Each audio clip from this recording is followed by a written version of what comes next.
Before cities and empires, we were wanderers on this pale blue dot. Our journey began in flickering firelight, painting stories on cave walls. As tools evolved from stone to bronze, so did we. Now, gaze upon the wonders of ancient civilizations. Pyramids, ziggurats, great walls. This is humanity's greatest journey, written in the stars and etched in stone.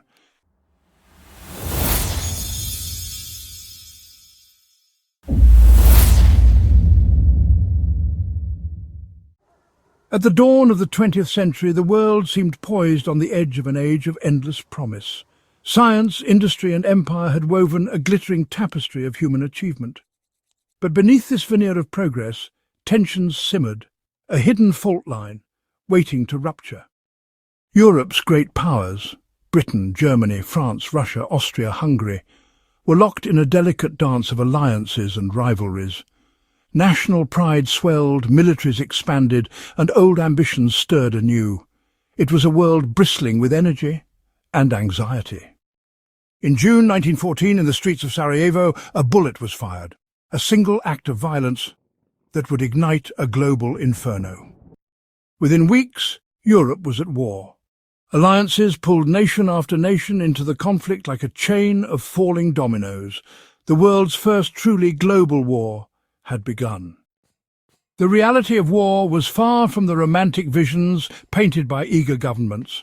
Across the Western Front, soldiers were entombed in trenches, endless networks of mud, blood and despair. Between charges over no man's land and the deafening thunder of artillery, an entire generation was ground down in the fields of France and Belgium. New weapons of unimaginable cruelty emerged.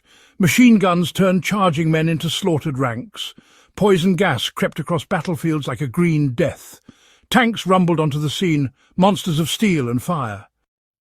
And it was not only Europe that bled. Across Asia, Africa and the Middle East, colonial subjects were drawn into the maelstrom, fighting, dying and reshaping empires far from home. After 4 years of carnage, the guns fell silent. On November 11th, 1918, the world exhaled a breath of exhausted relief. The Great War, the war to end all wars, was over. But peace came with a heavy price. The Treaty of Versailles sowed seeds of resentment, punishing Germany harshly, redrawing maps with little heed for the peoples who lived upon them. The victors celebrated, but the world they had won was brittle, unstable and wounded. The 1920s glittered with a new kind of energy. Modernity burst forth in dance, in art, in technology. Cities reached for the skies, radios crackled to life. For a moment it seemed humanity had turned a corner. But underneath the celebration, cracks widened. In 1929, the global economy crashed. Banks collapsed. Families lost everything. The shockwaves of the Great Depression rippled across continents, feeding anger, fear, and extremism. In the vacuum of despair, dangerous ideologies took root. In Germany, Adolf Hitler rose from the ashes of defeat, preaching a toxic blend of nationalism and hatred. In Italy, fascism flourished. In Japan, militarists charted a course for conquest. In 1939, the world once again plunged into darkness. Germany invaded Poland. Britain and France declared war. World War II had begun, fiercer, faster, and even more devastating than the last. This was a war without boundaries. Cities were bombed into rubble, oceans turned into graveyards. Entire populations were swept into the tide of total war. And in the shadow of battle, unspeakable horrors unfolded. The Holocaust, the systematic extermination of 6 million Jews and millions of others, revealed the darkest corners of the human soul. In August 1945, the world witnessed a terrible new power. The United States dropped atomic bombs on Hiroshima and Nagasaki. In moments, entire cities were vaporized. Humanity had split the atom and opened a door to annihilation. At last, the guns fell silent again. The Axis powers lay defeated, but victory came at a staggering cost. Over 70 million dead, cities in ruins, a world traumatized beyond measure. Out of the rubble, new hopes flickered. The United Nations was born, a fragile promise to never again tread the road to total destruction. Yet the seeds of new rivalries were already germinating. The world wars had reshaped the very fabric of humanity. Borders shifted, empires fell, and as the 20th century marched onward, it would become clear. Peace was only a chapter, not the end of the story.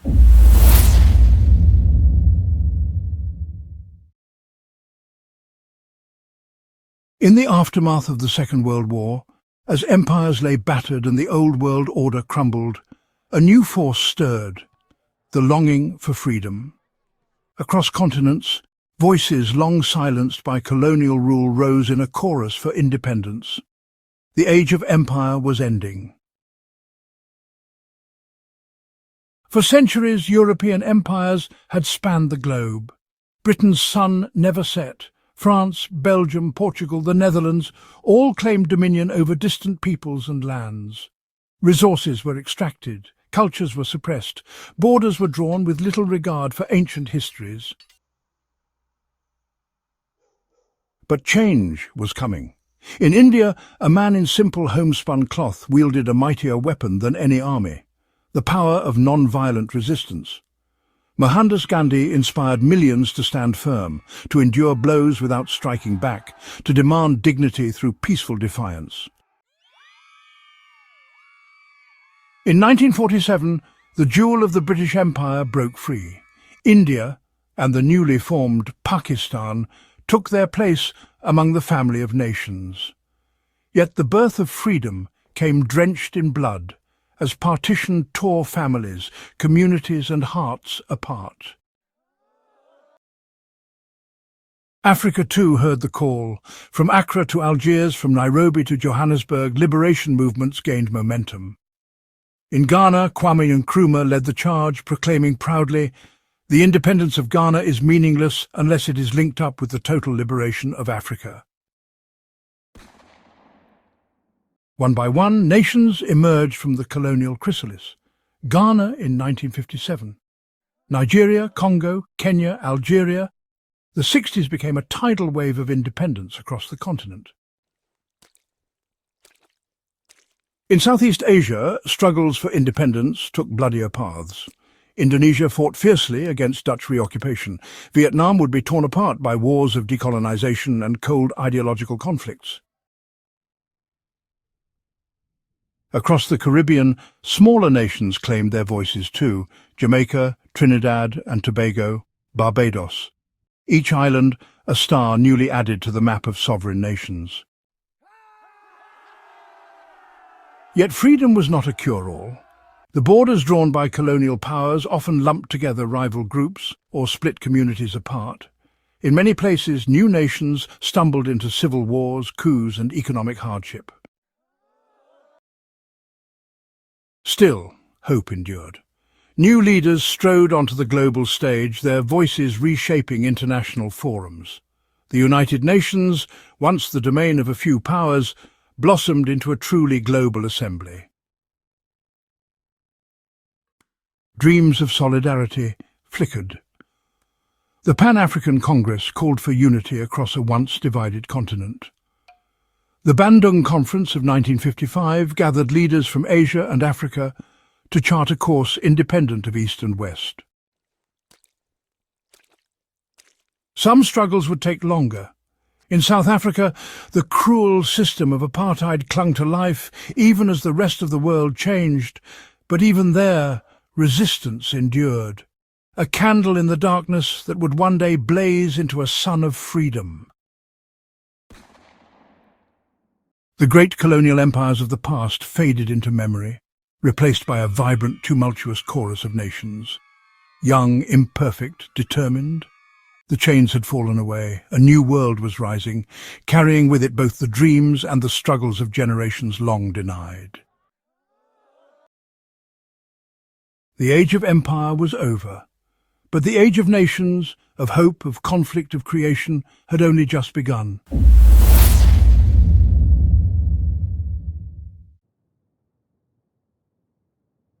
The Second World War had ended. The battlefield lay silent. But from the ashes of global conflict, a new struggle arose, colder, vaster and more insidious. An invisible line divided the world, and with it the hopes of millions. Allies turned to rivals. In 1945, at Potsdam, the cracks were clear. The Soviet Union, bloodied yet unbowed, sought security and influence. The United States, emerging as a superpower, envisioned a world shaped by democracy and free markets. An iron curtain, as Winston Churchill called it, had fallen across Europe. From Stettin in the Baltic to Trieste in the Adriatic, two worlds now stared across a frozen frontier, wary, armed and unwilling to yield. Both sides amassed weapons of unimaginable power. By the early 50s, nuclear bombs, far deadlier than those dropped on Japan, were counted by the hundreds. Mutually assured destruction, they called it. A fragile, terrifying balance. Neither side could strike without ensuring its own annihilation. In Berlin, the Cold War turned physical. Soviet forces cut off the western sectors, hoping to starve them into submission. But in one of the first great dramas of the Cold War, American and British planes kept the city alive, round the clock for nearly a year, with food, coal and hope. Yet the Cold War would not stay cold. In Korea, ideological battle lines turned into rivers of blood. The North, backed by China and the Soviet Union, clashed with the South, supported by a US-led coalition. The Korean War left millions dead, and a peninsula still divided to this day. In the West, fear became a way of life. Children were taught to dive under desks at the sound of sirens. Families built fallout shelters in their backyards. A single wrong move, a single miscalculation, could end civilization itself. The rivalry reached for the stars. In 1957, the Soviet Union stunned the world by launching Sputnik, the first artificial satellite. The space race was on, a contest not just of technology, but of ideology. In 1969, American astronaut Neil Armstrong set foot on the moon, declaring, "That's one small step for man, one giant leap for mankind." Yet even among the stars, the shadow of the Cold War loomed large. In October 1962, the world held its breath. American spy planes discovered Soviet missiles being installed in Cuba, 90 miles from US shores. For 13 days, humanity teetered on the brink of nuclear war. Only careful diplomacy and a little luck pulled it back from the edge. In Southeast Asia, the Cold War turned into a quagmire. In Vietnam, American forces fought to halt the spread of communism, but they found themselves trapped in an unwinnable war, facing an enemy that would not yield. At home, protests roared, tearing at the very fabric of American society. From Latin America to Africa, from the Middle East to Southeast Asia, the Cold War played out through proxy battles. Revolutions and coups, funded and fueled by distant superpowers, left scars that would last for generations. By the 1970s, exhaustion and common sense pushed both sides toward détente, a thaw in the icy hostilities. Diplomatic overtures were made, treaties were signed, but mistrust remained, lingering like smoke after a fire. The Cold War flared again in the 1980s. The Soviet invasion of Afghanistan reignited fears. American President Ronald Reagan spoke of an evil empire, and massive arms build-ups resumed.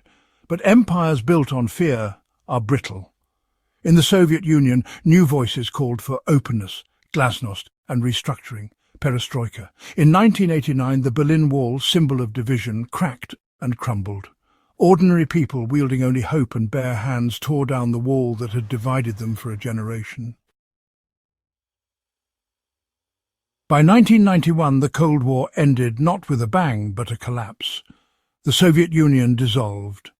The world stood at the threshold of a new era, one filled with both possibility and uncertainty. For nearly half a century, two mighty colossi had waged a silent war across the globe. Now the barriers they built had fallen, but the forces they unleashed, of ideology, of conflict, of dreams unfulfilled, would echo into the new century. In the shadow of world wars and ideological battles, another revolution was quietly unfolding, not of empires or armies, but of ideas, machines, and the limitless reach of human imagination. The space race had begun.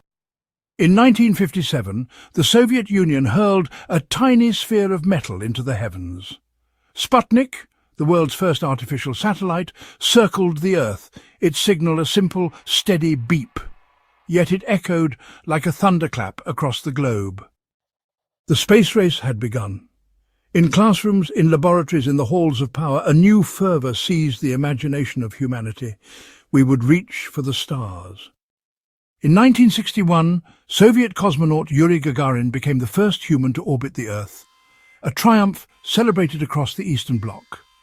8 years later, the world watched, breathless, as an American astronaut, Neil Armstrong, placed a cautious foot upon the dusty surface of the moon. "One small step for man," he said, "one giant leap for mankind." The impossible had become real. Space was no longer the realm of science fiction. It became a stage for communication, for navigation, for understanding our fragile planet as never before. The digital revolution transformed our world in ways we could scarcely imagine. From the rise of personal computers to the advent of the internet, technology reshaped every facet of our lives. Information became accessible with a click, connecting us in unprecedented ways. The digital age was upon us, and there was no turning back. But the revolution was not only above us, it was happening at our fingertips. In secret wartime projects, massive machines called computers were built to crack codes, chart trajectories, and calculate the unimaginable. The ENIAC, the first general-purpose computer, filled an entire room and devoured enough electricity to power a small town. Pioneering minds, many of them women, programmed these behemoths by hand, weaving logic into loops of code and punch cards. In the 1970s, something remarkable happened. Computing power shrank, even as ambition grew. In garages and small workshops, dreamers like Steve Jobs and Bill Gates dared to imagine a world where computers were not just for governments and corporations, but for ordinary people.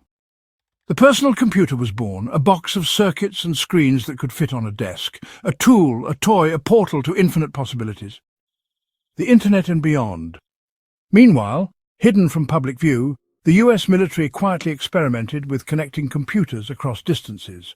The ARPANET, a primitive web, linked scientists and researchers in a digital conversation unlike anything seen before. By the early 1990s, the genie was out of the bottle. The internet, once a secret, spilled into homes, offices and classrooms. Suddenly, anyone with a modem and patience for a dial-up tone could explore a world without borders. Technology sprinted forward, telephones shed their cords, messages zipped across continents in seconds. A device once used for distant calls became a pocket-sized lifeline to work, family and knowledge.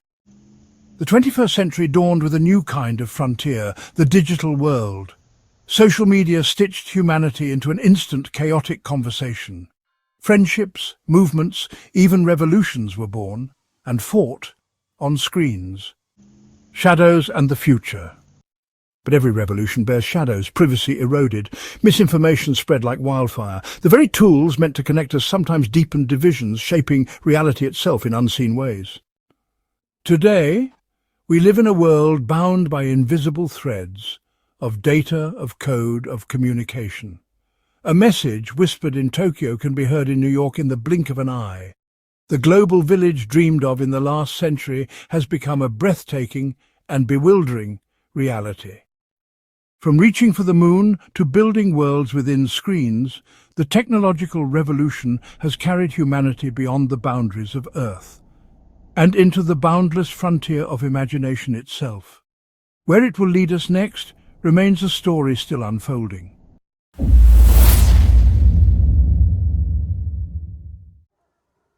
At the close of the 20th century, humanity stood more connected than ever before. Goods, ideas, people all flowed across invisible highways that spanned the planet, borders blurred, cultures collided, economies intertwined. This was globalization. Globalization was more than a buzzword. It was a revolution of movement and exchange. A T-shirt might be designed in New York, stitched in Bangladesh and sold in London, all in a matter of weeks. Capital zipped across time zones in seconds, chasing new opportunities and higher profits. For millions, globalization opened doors once sealed shut. In places like China, India, Brazil and Nigeria, new middle classes emerged, dreams expanded, horizons widened. Technology and trade promised, for a time, to lift all boats. Cultures mingled, merged and remixed. An American hamburger sizzled on a Tokyo street corner. A Korean pop song topped charts in Europe. A Bollywood epic dazzled audiences from Lagos to London. But the tides of globalization brought storms as well. Terrorism, once a local menace, crossed oceans and borders. Financial markets, linked in an intricate dance, could stumble and pull the world down with them, as seen in the devastating crash of 2008. And perhaps most ominously, the global expansion left a mark, deep, wide, and nearly invisible at first, on the natural world itself. The engines of human progress, factories, farms, cities, pumped carbon into the atmosphere at unprecedented rates. Forests fell, oceans warmed, species vanished. The Earth's great systems, climate, oceans, forests, began to change in ways unseen for millions of years. We were no longer merely inhabitants of this planet. We had become its greatest force of transformation. Some scientists proposed a bold new idea. The Holocene, the geological age humanity had flourished within for 12,000 years, was over. We had entered a new epoch, the Anthropocene, the age of humans. And then, a microscopic virus reminded us just how interconnected and how vulnerable our world had become. In 2020, COVID-19 swept the globe, grinding economies to a halt, shuttering cities, and laying bare the fragile threads that held civilization together. But even amid crisis, seeds of renewal sprouted. Nations invested in cleaner energy. Movements for sustainability, justice, and climate action gained global voices. A new generation, raised in a borderless digital world, refused to accept a future of catastrophe. They marched, they spoke, they demanded not just survival, but stewardship. Seen from space, Earth has no borders, no walls, only the shimmering web of life that connects every river, every forest, every city, and every human soul. Globalization bound us together. The Anthropocene reminds us our fates are entangled in ways we are only beginning to understand. In the storms we have unleashed, and the choices we still have time to make, lies the future not just of nations, but of life itself.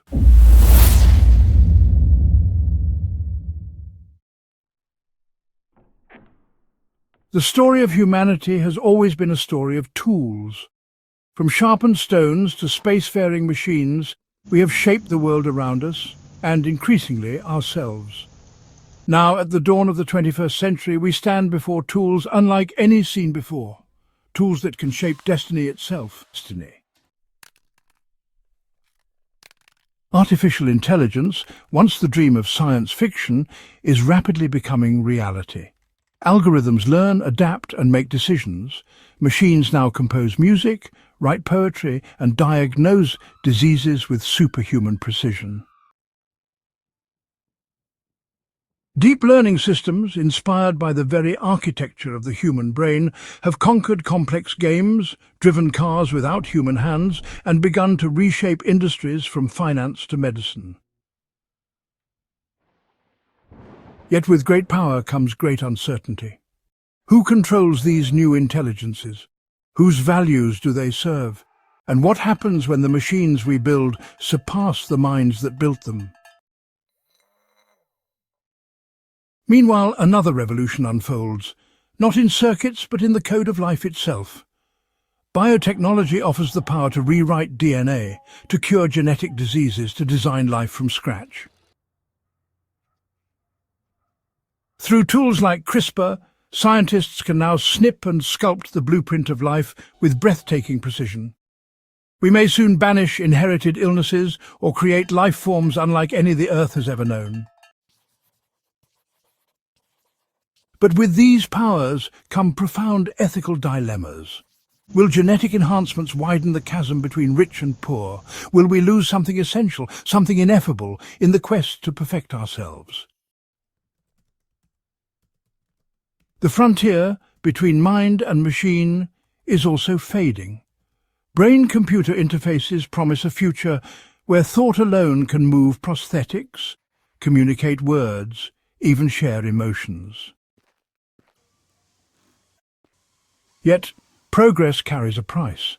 As machines grow smarter, millions of jobs stand at risk. Autonomous weapons, wielding lethal force without human judgment, raise haunting questions about warfare itself. Facing a wounded planet, humanity may soon attempt to re-engineer Earth's systems, altering clouds, oceans, even the sky itself. In trying to fix the damage we have wrought, we may become planetary stewards or planetary gamblers. The future lies like a road, splitting in many directions. One path leads to astonishing new heights, eradicated diseases, abundance, exploration beyond the stars. Another descends into deepening inequality, surveillance, ecological collapse. Yet in every generation, humanity has faced choices. We have stumbled, we have risen. And at each turning point, it was imagination, courage and compassion that carried us forward. We are no longer simply passengers on this planet. We are its shapers, its guardians, and perhaps one day its emissaries to the stars. Pause as the screen fades to black, leaving only the sound of a single heartbeat. The future is not written. It is ours to create.